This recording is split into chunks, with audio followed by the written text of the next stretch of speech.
Hi guys, I'm Rajkumar.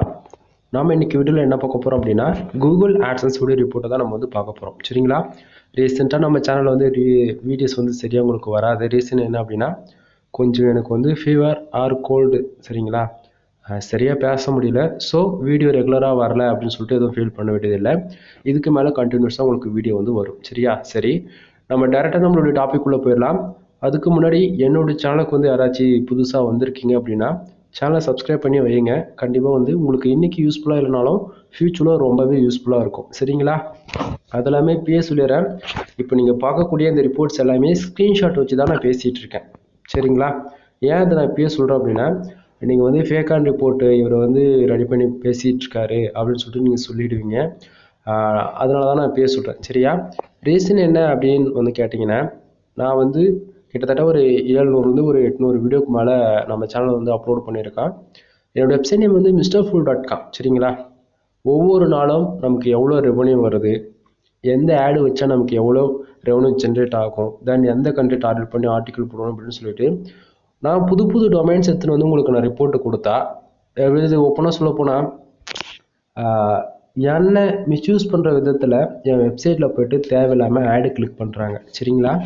அவங்க வந்து ஆடு கிளிக் பண்ணுறது மூலிமா அவங்க வந்து நினைக்கலாம் இவருக்கு வந்து நம்ம தொடர்ந்து ஆடு கிளிக் பண்ணால் இவங்க அக்கௌண்ட் வந்து சஸ்பெண்ட் ஆகிடும், காலி ஆகிடும் அப்படின்னு சொல்லிட்டு நல்லா புரிஞ்சுக்கணும். நான் வந்து ஒரு நாளைக்கு அதாவது நான் வந்து ஒரு டொமைனை ஓப்பனாக காமிச்சிட்டேன், எனக்கு அந்த டொமைன் வந்து எனக்கு பிரச்சனையே கிடையாது. நான் பாட்டு அதுலேருந்து தொடர்ந்து ரிப்போர்ட் என்னால் கொடுக்க முடியும். பட் ஆனால் நீங்கள் வந்து உங்கள் டைம் இன்வெஸ்ட் பண்ணி எனக்காக என் வெப்சைட் வந்து ஆடு கிளிக் பண்ணும்போது எனக்கு ஆட் லிமிட் தான் வரும். நான் ஈஸியாக ரெக்கார்ட் பண்ணுறேன் 1 மந்தில். பட் ஆனால் தேவையில்லாமல் நிறைய மிஸ்யூஸ் பண்ணுறதால பேஜ் சிடிஆர் வந்து ஓவர் ஹை ஆகி போயிடுது. சிடிஆர் ஹை ஆகிட்டாலே அக்கௌண்ட் வந்து சஸ்பெண்ட் ஆகிடும். ஓகேங்களா? நான் வந்து ஒரு ஆட்சன்ஸ் அக்கௌண்ட்டில் மினிமம் 3லேருந்து 5 அக்கௌண்ட் வரைக்கும் நான் கனெக்ட் பண்ணி வச்சுருப்பேன். புரியுதுங்களா? அப்படின்னும் போது என்னால் டொமைன் வந்து ஓப்பனாக காமிச்சு வீடியோ மேக் பண்ண முடியல. சாரி, இந்த வீடியோ வந்து உங்களுக்கு ஜென்யூனாக இல்லை அப்படின்னா தயவு செஞ்சு, அதாவது இந்த வீடியோ உங்களுக்கு சாட்டிஸ்ஃபைடாக இல்லை அப்படின்னா 5 மாதம் 6 மாதம் 10 மாதம்னு சொல்லிட்டு இப்போ ஓல்டு வீடியோஸ் செக் பண்ணி பாருங்கள். நம்ம mrfool.comல இருந்து ஃபார் டேவுக்கு $100 எடுத்து காமிச்சிருக்கோம், $500 எடுத்து காமிச்சிருக்கோம், ஃபார் மந்த்துக்கு $1500 வரைக்குமே எடுத்து காமிச்சிருக்கோம். அது இல்லாமல் ஒரே ஒரு சின்ன கூட பிசுறு தட்டாது. ஓகேவா? நைட்டு 11:40 வீடியோ ஸ்டார்ட் பண்ணி கரெக்டாக 12:05 12:10 இன்னைக்கு அமௌண்ட் எப்படி எஸ்டேக்கு மூவ் ஆகுது வரைக்குமே நம்ம சேனல்ஸ் வீடியோ அவைலபிள் இருக்குது. ஓல்டு வீடியோஸ் செக் பண்ணி பாருங்கள். அப்போ தான் நம்ம எந்த அளவுக்கு குவாலிட்டியாக வீடியோஸ் கொடுக்குறது உங்களுக்கு அவுட்புட் தெரியும். சரியா? சரி, இப்போ ஷார்ட் அண்ட் ஸ்வீட்டாக சொல்லி முடிச்சிடுறேன். அதாவது ஒரு பிகினர் ஸ்டேஜில் இருந்து கூகுள் ஆட்சன்ஸில் இப்போ என் வீடியோ நீங்கள் பார்க்குறீங்க அப்படின்னா கண்டிப்பாக வந்து நாமளும் சம்பாதிக்கணும் அப்படின்னு சொல்லிட்டு தான் நீங்கள் உள்ளே என்ட்ரி ஆவீங்க. சரிங்களா? இப்போ எனக்கு இங்கே பார்த்தீங்கன்னா $20 எவ்வளோ இருக்குது? $10 இருக்குது. எஸ்டர்டே வந்து பார்த்தீங்கன்னா ஒரு $24.77 இருக்குது. லாஸ்ட் 7 டேஸில் $25.67. சரிங்களா? டோட்டலாக திஸ் மந்தில் $36.64 இருக்குது. பேலன்ஸ் வந்து பார்த்தீங்கன்னா $82.85 வந்து இருக்குது. சரியா? இப்போ அது விட்டுருங்க. இப்போ $20 $10 இருக்குல்ல, இப்போ இது போல் கண்டிப்பாக வருமா அப்படின்னு சொல்லி கேட்குறவங்களுக்கு பிகினர்ஸாக இருந்தாலும் சரி அல்லது 1 வருஷம் 2 வருஷம் ஓல்டு டொமைன் வச்சுருந்து அதில் நான் உங்கள் வீடியோஸ் பார்த்து மோட்டிவ் ஆகிட்டு கண்டினியூ பண்ண போகிறேன் அப்படின்னாலும் ஓகே தான். உங்களுக்கு காமனாக சொல்கிறது என்னென்னா மினிமம் 1 வருஷத்துலேருந்து 1.5 வருஷம் ஆகும் கம்ப்ளீட்டாக இந்தமாரி உங்களுக்கு ரெவன்யூ ஜென்ரேட் ஆகும். ப்ரோ இந்த ஆல்ரெடி இந்த தான் 3 வருஷம் 4 வருஷம் ஓல்டு டொமைனாக இருக்குது, எனக்கு வருமானம் கேட்டால் கண்டிப்பாக வராது நண்பா. ஓப்பனாக சொல்கிறேன், உங்கள் வெப்சைட்டில் குவாலிட்டியாக ஆர்டிக்கல் இருக்கணும். ஒரு நாளைக்கு ஆர்கானிக்காக 1000 பேர் என்னைக்கு உங்கள் வெப்சைட்டுக்கு உங்களால் வர வைக்க முடியுதோ அன்னைக்கு தான் இந்த அளவுக்கு ரிசல்ட் எதிர்பார்க்க முடியும். சரிங்களா? ப்ரோ அப்போ உங்களுக்கு மட்டும் ஒரு 185 பேர் தான் வந்திருக்காங்க பேஜ் வாழ, வெறும் 4 ஆடு கிளிக்கு தான் நடந்திருக்கு, அப்புறம் எப்படி ப்ரோ $10 வந்திருக்குன்னா நண்பா, வந்திருக்கிறது 100 பேர் இருந்தாலும் 100% குவாலிட்டியாக வந்திருக்காங்க. அந்த யூசர்ஸ் எல்லாமே டயர் 1 கண்ட்ரி, யுனைடெட் ஸ்டேட்ஸ் கிங்டமாக இருக்கலாம், ஆஸ்திரேலியா இருக்கலாம், சிங்கப்பூராக இருக்கலாம். அந்தமாரி இந்தியா பேஸ் பண்ண யூசர்ஸ் யாருமே இல்லை. புரியுதுங்களா? ஸோ இது கண்ட்ரி பொறுத்த ரெவன்யூ வந்து மாறும். இது நான் வந்து ஸ்டார்டிங்காக சொன்னதான், பழைய வீடியோஸ்லாம் போய் செக் பண்ணி பாருங்கள், அப்போ தான் உங்களுக்கு புரியும்னு சொன்னது. ஓகேவா? ஸோ பிகினராக இருந்து உள்ளே என்ட்ரி ஆகுறீங்க அப்படின்னா வேர்ட்பிரஸ் வெப்சைட் நீங்கள் பில்ட் பண்ணலாம், ஒன் ஆஃப் த பெஸ்ட்டாக இருக்கும். தென் என்னால் ₹1 கூட இன்வெஸ்ட் பண்ண முடியாது ப்ரோ, பட் அப்படின்னே நான் வந்து லேர்ன் பண்ணணும் கற்றுக்கணும் அப்படின்றவங்களுக்கு யாருக்கு இருந்தாலும் சரி, பிளாகர்ன்ற ஒரு செக்ஷன் இருக்குது, ஃப்ரீ பிளாட்ஃபார்ம் தான், அங்கே போய் கற்றுட்டு வாங்க. தென் அதுக்கு முன்னாடி நம்மக்கிட்ட இருக்கிற பெய்டு சர்வீஸ் என்னென்ன அப்படி இருக்குன்னு சொல்லி முடிச்சிடுறேன். நான் வந்து கூகுள் ஆட்சன்ஸுக்கு தேவையான அப்ரூவல் கண்டென்ட் ஆர்டிகல் வந்து நம்ம ப்ரிப்பேர் பண்ணிட்டு இருக்கோம். அதாவது கண்டென்ட் ரைட்டிங் சர்வீஸ் அவைலபிள் இருக்கு. ஓகேங்களா? இப்படி சொன்னா உங்களுக்கு புரியும். கண்டென்ட் ரைட்டிங் சர்வீஸ் வந்து பாத்தீங்கன்னா நீங்க கூகுள் ஆட்சன்ஸுக்கு அப்ரூவலுக்காக கண்டென்ட் வேணும் அப்படின்னா நம்ம கொடுக்குறோம். இல்ல ப்ரோ நான் ஆல்ரெடி கண்டென்ட்லாம் எப்படி இருக்கு, எனக்கு வந்து பேஜ் சிபிசி இன்க்ரீஸ் ஆகணும், பேஜ் ஆர்பிஎம் இன்க்ரீஸ் ஆகணும், ஐசிடிசி கண்டென்ட் ஃபுல்லாவே insurance, lawyer, car accident, bike insurance, இந்த மாதிரி எந்த கண்ட்ரியில கரண்ட்ல நமக்கு சிபிசி ஐயா இருக்கோ கிடைக்குதோ அந்த கண்ட்ரியை பேஸ் பண்ணி கொடுப்பேன். எனி 20 days உங்களால சிபிசி இன்க்ரீஸ் ஆகுது நீங்க தாராளமா பார்க்கலாம். சரிங்களா? தென் அது போக வெப்சைட்டுக்கு வந்து டொமைன் அத்தாரிட்டி பேக்லிங்க் சர்வீஸ் வந்து நம்ம பண்ணி கொடுத்துருக்கோம். எந்த சர்வீஸ் எடுத்தாலுமே இந்த backlink service, domain authority service இருக்குதுன்னா ஒரு பேக்லிங்க் ஒருவான்னு பண்ணி கொடுத்துட்டு இருக்கேன். டொமைன் அத்தாரிட்டி உங்களுக்கு புஷ் பண்ணணும் அப்படின்னா மினிமம் வந்து 5000 ஸ்டார்ட் ஆகுது பேக்கேஜ். சரிங்களா? தென் இல்லை ப்ரோ எனக்கு வந்து ஒரு வெப்சைட்டே கிரியேட் பண்ணணும், ஒரு பிராண்டாக வந்து எனக்கு ஒரு வெப்சைட் கிரியேட் பண்ணி நான் பண்ணலான்னு இருக்கேன், எனக்கு அதுக்கு சப்போர்ட் பண்ணுவீங்களா? நம்ம வந்து ஒரு வெப்சைட் பில்ட் பண்ணுறதுக்கு நான் 11,000 ரூபா சார்ஜ் பண்ணிட்டு இருக்கேன். உங்களுக்கு ஆன்லைன் கிளாஸோட நீங்கள் வித்து அட்டன் பண்ணுற மாதிரி ஐடியா இருக்குது அப்படின்னா 15 ரூபா வந்துடும். அதாவது ஒரு வெப்சைட் பில்ட் பண்ணுறதுக்கு என் சைடு வந்து 11 ரூபா தான் நான் வாங்கிட்டு இருக்கிறேன். உங்களுக்கு 1 yearக்கு ஹோஸ்டிங் ஆர் டொமைன் வந்து கொடுத்துருவேன். இது எல்லாமே உங்களுடைய மெயிலடியில் தான் இருக்கும். எங்கிட்ட எந்த ஒரு ஆக்சஸுமே இருக்காது. மறுபடியும் சொல்கிறேன், 1 yearக்கு வந்து ஹோஸ்டிங் டொமைன் வந்து நான் கொடுத்துருவேன். உங்களுக்கு வந்து வருஷத்துக்கு 1 டைம் நீங்கள் தான் ரினியூவல் பண்ணிக்கிற மாதிரி இருக்கும். உங்களுக்கு வந்து அந்த ஆன்லைன் கிளாஸ் அட்டன் பண்ணுறீங்க அப்படின்னும் போது வெப்சைட்னா என்னன்னு எனக்கு சுத்தமாக 1% கூட எனக்கு நாலேஜ் இல்லை ப்ரோ அப்படின்னா கவலைப்படாதீங்க. A to Z வந்து நானே உங்களுக்கு வந்து எல்லாமே உங்களுக்கு வந்து சொல்லி புரிய வச்சிருவேன். புரியுதா? அதே போல் ப்ரோ நான் வந்து எனக்கு வெப்சைட்லாம் பண்ணுறதுக்கு இல்லை ப்ரோ, எனக்கு ஒரு ஐடியா உங்கள்கிட்ட நான் பேசணும், எனக்கு ஒரு அளவுக்கு ஐடியா வேணும் அப்படின்னா கீழே டிஸ்கிரிப்ஷனில் கான்டாக்ட் நம்பர் கொடுத்துருக்கேன் நண்பா. எதனா உங்களுக்கு ஆர்டர்ஸ் கொடுக்கணும் எங்கிட்ட, என்ன ஒரு கண்டென்ட் ரைட்டிங் சர்வீஸோ அல்லது டொமைன் அத்தாரிட்டி, பேக்லிங்க் சர்வீஸ், எந்த சர்வீஸ் இருந்தாலும் வெப்சைட் ரிலேட்டடாக எதுவாக இருந்தாலும் சரி கால் பண்ணி டவுட் வேணும்னா நீங்கள் கேட்டுக்கலாம். இல்லை ஆர்டர்ஸ் கொடுக்கணும்னாலும் நீங்கள் தாராளமாக கொடுக்கலாம். கீழே டிஸ்கிரிப்ஷனில் கான்டாக்ட் நம்பர் கொடுத்துருக்கேன். டைம் முக்கியம் இல்லை, எந்த டைமுக்கு வேணால் கால் பண்ணுங்கள், கண்டிப்பாக நான் ஆன்சர் பண்ணுவேன். சரியா? தென் டாபிக் உள்ள வந்துடலாம். இப்போ வந்து பார்த்தீங்கன்னா வீடியோ ஸ்டார்ட் பண்ணி இப்போவே ஆவரேஜாக ஒரு 7 நிமிஷத்துக்கிட்ட ஆகிடுச்சு. சரிங்களா? உங்களுக்கு ஷார்ட்டாக சொல்லி முடிச்சிடறேன். இப்போ இந்த டுடே டாலர் $10 வந்ததுக்கான ரீசன் என்ன அப்படின்னு வந்து பார்த்தீங்கன்னா, கிட்டத்தட்ட என்னுடைய வெப்சைட்டுக்கு 185 பேர் வந்திருக்காங்க. இந்த பேஜ் யூஸ் இருக்கு இல்லையா, இதை பாருங்க, 185 பேர் வந்திருக்காங்க. கீழே பாருங்க 4ன்னு போட்டிருக்கு, கிளிக்ஸ்னு போட்டு 4ன்னு இருக்கலாம். அப்படின்னா 185 பேர் வெப்சைட்டுக்கு வந்திருக்காங்க. 4 ஆட் கிளிக்கு நடந்திருக்கு ஓவராலா. ஓகேவா? 4 ஆட் கிளிக்கு நடந்ததால நமக்கு $10.97 வந்து கிடைச்சிருக்கு. இது வந்து பாசிபிளா அப்படின்னு சொல்லி கேட்டீங்கன்னா கண்டிப்பா பாசிபிள். 4 கிளிக்கு இந்த $10 கம்மி. 4 கிளிக்கு $400 வர வைக்க முடியும், 4 கிளிக்கு $1000 வர வைக்க முடியும். ஆனா அதுக்கான கண்டென்ட் நம்ம வெப்சைட்ல இருக்கணும். சரிங்களா? அதே போல இப்போ பேஜ் ஆர்பிஎம் பாருங்க and CBC. First of all இந்த பேஜ் ஆர்பிஎம் ஏன் வருது, இந்த சிபிசியா வருது. சிபிசி வந்து ஒரு யூசர் வந்து ஆட் கிளிக் பண்றாங்க அப்படின்னா நமக்கு $2.74 கிடைக்குது. அப்போ இது சிபிசி. அப்போ இந்த பேஜ் ஆர்பிஎம் என்ன அப்படின்னு சொல்லி கேட்டீங்கன்னா நாம போடக்கூடிய கண்டென்ட்டுங்க. சரிங்களா? இப்போ நீ இன்சூரன்ஸ் பேஸ் பண்ணி ஒரு ஆர்டிகல் மேக் பண்ற அப்படின்னா அதுக்கு சிபிசி எவ்வளோ இருக்கும், மினிமம் $150 இருக்கும். அப்படின்னும் போது அப்போ எந்த பர்டிகுலர் ஆர்டிகலுக்கு வந்து அதிகமான சிபிசி இருக்கோ அப்போ கரண்ட்ல, அதாவது சொல்ல வர உங்களுக்கு இப்போ வந்து இப்போ இன்சூரன்ஸ் லா பேஸ் பண்ணி ஆர்டிகல் போட்டிருப்பேன். சரியா? அப்படின்னும் போது அதுக்கு சிபிசி ஐயா இருக்கும். அதுவே வந்து இது டெக் ரிலேட்டடாக போகும்போது அது சிபிசி $5 $4 இப்படி தான் இருக்கும்போது அப்போ சிபிசி அடி வாங்குது இல்லையா அந்த இடத்த. ஸோ அது எந்த பேஜுக்கு அதிகமான யூசர்ஸ் வந்து ஆட் கிளிக்கு நல்லா குவாலிட்டியாக இருக்குதோ அதை பொறுத்து பேஜ் யாருமே ஓவராலாக நமக்கு வந்து கிடைக்கும். அந்த விதத்தில் ஒரு ஆட் கிளிக்கு தான் நமக்கு பேஜ் ஆர்பிஎம் பாருங்க $59.32 கிடைக்க வேண்டிய இடத்த ஒரு யூசர் ஆட் கிளிக் பண்ணாங்கன்னா $2 2 விதத்தில் நமக்கு சாலிடா கிடைக்குது. அதாவது $3க்கு ஒரு 5 சென்ட்ஸ் வந்து கிடைக்குது. ஓகேவா? $2.74 வந்து கிடைக்குது. சரி, அதே போல இப்ப 185 யூசர்ஸ் வந்திருக்காங்க. இம்ப்ரெஷன் 222 இருக்கு. அதாவது 185 பேர் என்னோட வெப்சைட்டுக்குள்ள 1 செகண்ட்ஸ் இருந்திருக்கலாம், 2 செகண்ட்ஸ் இருந்திருக்கலாம், ஆவரேஜ் பண்ணி 1 நிமிஷம் கூட இருந்திருக்கலாம். அவங்க எவ்வளவு நேரம் இருக்கிறாங்களோ அதை பொறுத்து இந்த இம்ப்ரெஷன் வரும். மோர் தென் ஆக்சுவலி என்னன்னா கூகுள்ல இருந்து ஆட் கிளிக்கு தான் நமக்கு வந்து ரெவன்யூன்றது 10 மடங்கு அதிகமா இருக்கும். சரியா? யூடியூப் மாதிரி இந்த இம்ப்ரெஷன் டியூரேஷன் அதிகமா இருக்குன்னா அதெல்லாம் வேலைக்கு ஆகாது.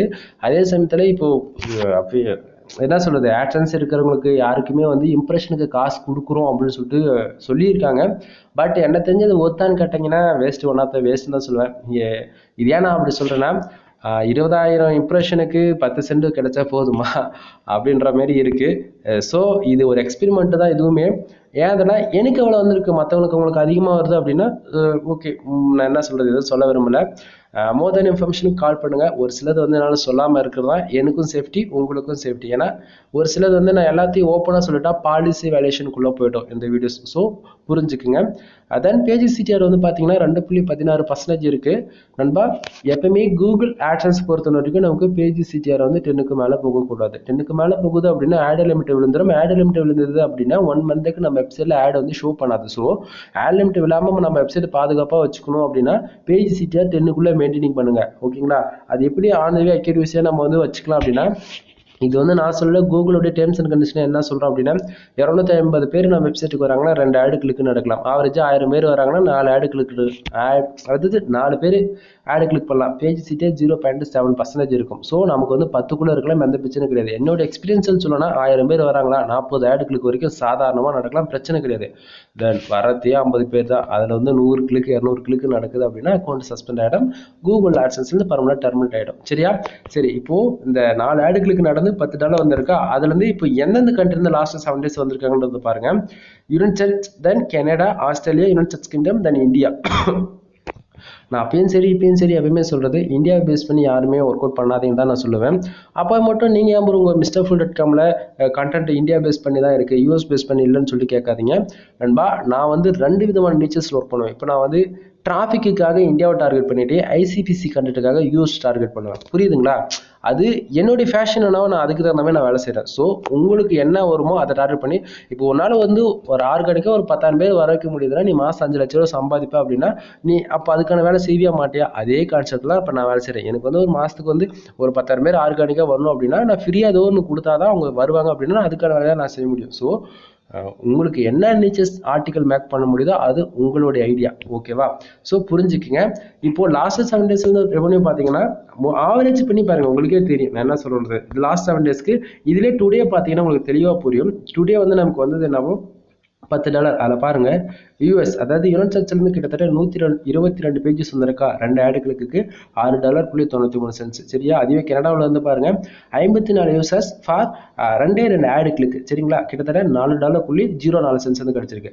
ஆனால் இந்தியாவில் பாருங்க, இந்தியா, ஜெர்மனி, தென் யுனைடெட் ஸ்டேட்ஸ் அரபி எஸ்டிமேட்ஸ் வந்து பார்த்தீங்கன்னா ஜஸ்ட் பேஜ் வியூ தான் இருக்குது. ஏன்னா இது வந்து யூஎஸ் டொமைன். சரிங்களா? அது வந்து .com .net .org அந்த மாரி கிடையாது. இது வந்து கண்ட்ரி பேஸ்ட் டொமைன். ஓகேங்களா? ஆக்சுவலி நம்ம ரெவன்யூக்காக ஒர்க் பண்ணுறது ஒன்றா இருந்தாலும் நம்ம எந்த டொமைனில் ஒர்க் பண்ணுறது ஒன்று இருக்குது நண்பா. என்ன தெரிஞ்ச வரைக்கும் ஒரு பிகினராக இருந்து ஃபர்ஸ்ட் ஆஃப் ஆல் ஒரு வெப்சைட் பில்ட் பண்ண போகிறீங்க அப்படின்னா என்னோட சஜஷன் .com .net .org இது 3 தவிர, இது 3 வந்து வேர்ல்டு லெவல். ஓகேங்களா? வேர்ல்டு லெவல் டார்கெட் ஆகும். முக்கியமாக .com எடுத்துக்கோங்க. இல்லை நான் பிராண்டாக பண்ண போகிறேன் .net எடுங்க. இல்லை நான் இன்னும் கொஞ்சமே ஃபேஷனாக இருக்குன்னா ORG எடுங்க .org. சரிங்களா? இதை தாண்டி நீங்கள் எந்த டொமைன் எடுத்தாலுமே உங்களுக்கு வந்து அந்த டொமைனுக்கான ஏஜ் காட்டாது. ஓகேங்களா? நீங்கள் வந்து 10 வருஷம் ஓல்டு டொமைனே வச்சுருந்தா கூட நீ ஒரு அந்த டொமைனுக்கு ஏஜ் செக் பண்ணணும் அப்படின்னா காட்டாது. ஸோ புரிஞ்சுக்குங்க. மோர் தென் இன்ஃபர்மேஷன் வரப்போகிற நாட்களில் நான் வீடியோஸ் வந்து கண்டிப்பாக கொடுக்க ட்ரை பண்ணுறேன். சரிங்களா? தென் வீடியோ பிடிச்சிருக்குன்னு நினைக்கிறேன். வீடியோ பிடிச்ச லைக் அண்ட் சப்ஸ்கிரைப் பண்ணுங்கள். சம்டைம் பிகினராக இருந்து ஃபஸ்ட் டைம் என் சேனல் பார்க்குறீங்க அப்படின்னா கண்டிப்பாக உங்களுக்கு வந்து வீடியோ புரியாது. பழைய வீடியோஸ்லாம் போய் பார்த்துட்டு வாங்க. 10 மாதம் வந்தாலும் 1 வருஷம் பழைய வீடியோ வந்தால் கூட பரவாயில்ல. ஸ்டார்டிங்லேருந்து இப்போ போய் பார்த்துட்டு வாங்க நம்ம எப்படி வீடியோஸ் கொடுத்துட்ருக்கோம் அப்படின்னு சொல்லிட்டு. அப்போக்கும் இப்போக்கும் வந்து உங்களுக்கு வீடியோஸில் எந்த விதத்திலும் குறை வச்சிருக்க மாட்டேன். எல்லா இன்ஃபர்மேஷனும் நம்ம சொல்லி தான் நம்ம வந்து பண்ணிகிட்ருக்கோம். சரிங்களா? மறுபடியும் சொல்கிறேன், நம்மக்கிட்ட வந்து கண்டென்ட் ரைட்டிங் சர்வீஸ் அவைலபிள் இருக்குது. கூகுள் ஆட்சன்ஸ்க்கு அப்ரூவல் கண்டென்ட் வேணால் அப்ரூவல் கண்டென்ட் வாங்கிக்கலாம். ஃபார் ஆர்டிகல் 150 தான் நம்ம கொடுத்துட்ருக்கோம். சரிங்களா? ஐசிபிசி கண்டென்ட் வேணாலும் வாங்கிக்கலாம். வெப்சைட்டுக்கு தேவையான A to Z எல்லா சர்வீஸ் நம்ம கிட்ட அவைலபிள் இருக்குது. முக்கியமாக backlink service or domain authority service. உங்கள் வெப்சைட்டுக்கு ஜஸ்ட் 21 daysல வந்து என்னால் டொமைன் அத்தாரிட்டி மினிமம் 45 50 வரைக்கும் திரும்பி நிறுத்த முடியும். டொமைன் ரேட்டிங் இன்க்ளூட் அப்லோட் பண்ண முடியும் நம்மளால். சரிங்களா? ஆர் பேக்லிங்க் சர்வீஸ் அவைலபிள் இருக்குது. பேக்லிங்க் கூட இம்பார்ட்டன்ட் யாருக்கும் நிறைய பேருக்கு தெரிய மாட்டேங்குது. பேக்லிங்க் இருந்தால் தான் நம்ம வெப்சைட் ரேங்க் ஆகுன்றது நம்பர் 1 நல்லா புரிஞ்சுக்குங்க. பேக்லிங்க் இல்லாமல் ஒரு மந்த்து, அதாவது உங்களுக்கு ஒரு 1 மந்த்து ஃபஸ்ட்டு பேஜில் நிறுத்தலாமா தவிர அது கண்டினியூட்டியாக இருக்குமா, லைஃப் லாங் சர்வே பண்ணுமான்னு கேட்டிங்கன்னா கண்டிப்பாக இருக்காது, பின்னாடி போயிடும். பேக்லிங்க் கண்டிப்பாக தேவை. இது ப்ராக்டிக்கலுக்கு உங்களால் ப்ரூவ் பண்ண முடியும்னா தயவு செஞ்சு கால் பண்ணுங்கள். உங்களுக்கு வந்து எப்படி சொல்கிறது, கண்டிப்பாக அதுக்கு நான் ப்ரூவ் பண்ணுறேன். புரியுதுங்களா? தென் அப்படி இல்லைன்னா கூட நான் வீடியோவை கூட கண்டிப்பாக உங்களுக்கு மேக் பண்ணி கொடுக்க நான் ட்ரை பண்ணுறேன். புரியுதுங்களா? மோர் தென் வேறு என்ன இன்ஃபர்மேஷன் வேணும் அப்படின்னா கால் பண்ணி கேட்டுக்குங்க. வெப்சைட் வந்து உங்களுக்கு கஸ்டம் பில் வேணும் அப்படின்னா அதுவுமே நம்ம பண்ணி கொடுக்குறோம். ஒரு அஃபிலியேட் மாதிரி வேணும், இல்லை ப்ரோ எனக்கு வந்து நான் ஒரு பிஸ்னஸ் பண்ண போகிறேன், என்ன ஒரு ஷாப் வச்சுருக்கேன், ஷாப்பில் இருக்கிற ஒரு ப்ராடக்ட்ஸ்லாம் வந்து நான் ஷோ பண்ண விரும்புகிறேன், மற்றவங்களுக்கு வந்து மாரிலாம் இருக்குது அப்படின்ற மாதிரி உங்களுடைய கஸ்டமர் உங்கள் டேஸ்ட் என்னவோ அத்தனை மாதிரி நம்ம வந்து பண்ணி கொடுத்துட்ருக்கோம். தென் ப்ரீமியம் தீம்ஸ் போட்டு ஒர்க் பண்ணுறதா இருந்துச்சுன்னா அது அமௌண்ட் அதிகமாகும் நண்பா. நான் ஒர்க் பண்ணி கொடுக்குற எல்லா சைட்டுமே ஃப்ரீ தீம்ஸ் தான் போட்டு ஒர்க் பண்ணி கொடுப்பேன். ஸோ அதுவுமே தெரிஞ்சுக்கிங்க. வேற என்ன சொல்கிறது, வீடியோவில் மோஸ்ட்லி என்ன டாபிக் கவர் அப் பண்ணுமோ அதை கவர் அப் பண்ணியிருக்கேன். ஏதாச்சும் நான் மிஸ் பண்ணியிருக்கேன் அப்படின்னா கமெண்ட்ஸில் தெரியப்படுத்துங்க. தென் இதில் நிறைய நம்ம வந்து அதாவது $2 வந்திருக்கு. ஏன் வந்திருக்குன்னா பேஜ் அதாவது 185 பேர் வந்திருக்காங்க, 4 பேர் ஆடு கிளிக் பண்ணதால $10 வந்திருக்கு. அந்த 4 பேர் எந்த கண்ட்ரிலேருந்து ஆடு கிளிக் பண்ணியிருக்காங்க அப்படின்னா ஃபுல்லாகவே நமக்கு வந்து பார்த்தீங்கன்னா யுனைடெட் ஸ்டேட்ஸ், கனடா, இந்தியா இந்த 3 கண்ட்ரிலேருந்து ஆவரேஜ் பண்ணி அதில் யூஎஸ் தென் கனடா வந்து ஆடு கிளிக் நடந்திருக்கு. அது ரெண்டு அதாவது மொத்தத்துக்கு 4 ஆடு கிளிக் நடந்திருக்கு. 4 ஆடு கிளிக்கில் யூஎஸ்லேருந்து $6.93 வந்து கிடைச்சிருக்கு. கனடாவில் இருந்து $4.04 வந்து கிடைச்சிருக்கு. இதுதான் இதனுடைய ரிப்போர்ட். இவ்வளோ நேரம் பேசுறதுல சரியா, மற்றதெல்லாம் என்னோட இன்ஃபர்மேஷன் தான் உங்களுக்கு நான் கொடுத்துருக்கேன். இப்போ இந்த அளவுக்கு ப்ராப்பராக நம்ம ஒர்க் பண்ணணும் அப்படின்னா என்னென்ன ப்ரோ ஸ்டார்டிங் வரணும் அப்படின்னா கண்டென்ட். ஃபர்ஸ்ட் ஆஃப் ஆல் எந்த கண்ட்ரி டார்கெட் பண்ணணும், இந்தியா பேஸ் பண்ணி ஒர்க் பண்ணாதீங்கன்னு நான் எடுத்த வார்த்தைக்கு சொல்லிட்டேன் ஸ்டார்டிங்கே. ஸோ இப்பயுமே அதான் சொல்கிறேன், உன்னுடைய நாலேஜுக்கு தகுந்த மாதிரி இந்தியா அதாவது யூசர்ஸ் ஆர்கானிக்காக வர வைக்க முடியும்னா நீ என்ன வேணா பண்ணிக்கோ, தப்பே கிடையாது. இந்தியா வேணா பண்ணி நீ எந்த கண்ட்ரி வேணா டார்கெட் பண்ணிக்கோ. நமக்கு டிராஃபிக்னு ஒரு சோர்ஸ் பில்ட் பண்ணணும். ஒன்று ரெவன்யூ இன்க்ரீஸ் பண்ணணும் அப்படின்னா சிபிசி ஐயா இருக்கக்கூடிய கீவேர்ட்ஸில் ஒர்க் பண்ணணும். அது வேறு வழியே இல்லை, இன்சூரன்ஸ் லாயர் இதை டார்கெட் பண்ணி தான் நம்ம ஆர்டிகல் மேக் பண்ணுறதா இருக்கும். ஓகேவா. ரெண்டாவது வந்து பார்த்தீங்கன்னா அது சரி, மூணாவது வந்து பார்த்தீங்கன்னா பேக்லிங்க் எந்த அளவுக்கு நமக்கு அதிகமாக நம்ம வெப்சைட் இருக்கோ அதை பொறுத்து தான் நம்ம வெப்சைட்டுக்கு டிராஃபிக் வருவோம். பேக்லிங்கே என்னன்னு தெரியல அப்படின்னா நண்பா, இப்போ நீ ஒரு ஆர்டிக்கல் போடுற அப்படின்னா அந்த ஆர்டிக்கல் வந்து மற்றவங்களோட வெப்சைட்ல இருக்கு அப்படின்னா அது பேக்லிங்க் குள்ள வரும். அதுலேயும் டூ ஃபாலோன்னு இருக்கு, நோ ஃபாலோன்னு இருக்கு. சரிங்களா. அது என்ன டூ ஃபாலோ நோ ஃபாலோ அப்படின்னா இப்போ வந்து கூகுள் வந்து பாட் வந்து என்ன பண்ணும், நீ போட்டிருக்கிற அதாவது மற்றவங்களோட வெப்சைட் யூஆர்எல் வந்து நீ கொடுக்குற வெப்சைட்டுக்கு ஏதோ ஒரு கீவேர்ட்ஸ் பேக்லிங்காக கொடுக்குற அப்படின்னா அந்த வெப்சைட்டுக்கு வந்து டூ ஃபாலோ நோ ஃபாலோ, அது வந்து நோ ஃபாலோ நீ கொடுத்து டிக் பண்ணிட்ட அப்படின்னா உங்கள் வெப்சைட் க்ரோல் பண்ணும்போது அதையும் க்ரோல் பண்ணும், ஆனால் அந்த வெப்சைட்டுக்குள்ளே என்ட்ரி ஆகிட்டு அந்த அவங்க வெப்சைட்டில் இருக்கக்கூடிய கண்டென்ட் வந்து க்ரோல் பண்ணாது. இதுதான் பேசிக். சரிங்களா. இன்டெப்த்தாக சொன்னால் வச்சுக்கலாம், இது ரொம்ப வீடியோ வந்து ஓவர் லென்த்தாக போகும், புரிஞ்சுக்குங்க. அது இல்லாமல் ஆட்சன்ஸ் பொறுத்த வரைக்கும் எல்லா ஆடு யூஸ் பண்ணிட்டா நமக்கு ரெவன்யூ ஜென்ரேட் ஆகிடுமா, ஆட்டோ ஆட்ஸ் யூஸ் பண்ணிட்டா ரெவன்யூ ஜென்ரேட் ஆகிடுமா, அதெல்லாம் வேலைக்கு ஆகாதுன்பா. கஷ்டமாக வந்து நம்ம ஒரு மேனுவல் ஆட் வைக்கும் போது தான் சிபிசி ஐயா கிடைக்குது. அதில் கூட நான் ஃபியூச்சரில் எல்லாத்தையும் வீடியோவே போட்டு முடிச்சிட்டேன் அப்போவே. ஸோ சொல்கிறேன், எந்த ஆட் யூஸ் பண்ணணும்னு தெரியல, ப்ராப்பராக சைடு வந்து கஸ்டமைஸ் பண்ண தெரியல ப்ரோ, எனக்கு சைடு வந்து கஸ்டமைஸ் பண்ணி தருவீங்களா அப்படின்னு சொல்லி கேட்குறவங்களுக்குலாம் அதுவுமே நமக்கு சர்வீஸ் அவைலபிள் இருக்குது. நிறைய கோர்சஸ் நம்மக்கிட்ட அவைலபிள் இருக்குது. ஒன் டைம் கால் பண்ணி கன்சல்ட் பண்ணுங்கள், உங்களுக்கு வந்து டவுட் கிளியர் ஆகிடும். ஓகேங்களா. எனிவே தேங்க்யூ ஃபார் வாட்சிங், ப்ளீஸ் சப்ஸ்கிரைப். இந்த வீடியோ பிடிச்ச லைக் அண்ட் சப்ஸ்கிரைப் பண்ணிவிட்டு உங்கள் ஃப்ரெண்ட்ஸ் வந்து ஷேர் பண்ணுங்கள். எனிவே பை பை நண்பா, நெக்ஸ்ட் வீடியோவில் பார்க்கலாம்.